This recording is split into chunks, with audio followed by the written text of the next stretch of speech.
ஒரு நூற்றாண்டு, ஒரு 100 வருஷம் ஒரு விதை மண்ணில் விழுந்து அது ஒரு சின்ன செடியாக முளைச்சி மிகப்பெரிய மரமாக வளர்ந்து அது மிகப்பெரிய காடாக வனமாக பெருகுறதுக்கு எத்தனை நூற்றாண்டு தேவைப்பட்டிருக்கும். அதுபோல தான் 100 ஆண்டுகளுக்கு முன்னாடி முளைத்த அந்த இயக்கம் மக்கள் மனதில் வேரூன்றி சிந்தனையில் கிளை பரப்பி நிற்கி. ஆர்எஸ்எஸ் சிலர் சொல்லுவாங்க அது ஒரு இயக்கம், அது ஒரு அமைப்பு. உண்மை என்னன்னா அது ஒரு சிந்தனை விதை. சமூகத்தின் ஒற்றுமை, ஒழுங்கு, ஒழுக்கம் இதெல்லாம் கற்றுத்தரக்கூடிய ஒரு கல்விக்கூடம், கலைக்கூடம் அப்படின்னே சொல்லலாம்.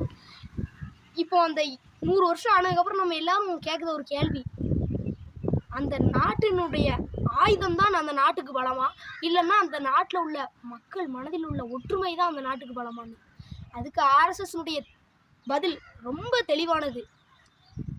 ஆயுதங்கள் ஒரு சில கையால் மட்டுமே ஏந்த முடியும், ஆனால் ஒற்றுமை, ஒழுக்கம், ஒழுங்கு அனைத்து மக்களுடைய மனதிலும் மலரும் அப்படின்றதான் உண்மை. இப்போ இந்த இயக்கத்தை ஆரம்பித்து 100 ஆண்டு ஆயிடுச்சு. இந்த அப்பா ஒரு நூற்றாண்டு தாண்டிட்டோம் அப்படின்னு ஆகான்னு கொண்டாடாம இன்னும் ஒரு சிறந்த புதிய நூற்றாண்டை உருவாக்குறதுக்கு என்ன வழின்னு பார்க்குறது தான் அந்த இயக்கத்துக்கு ஒரு அஞ்சலி.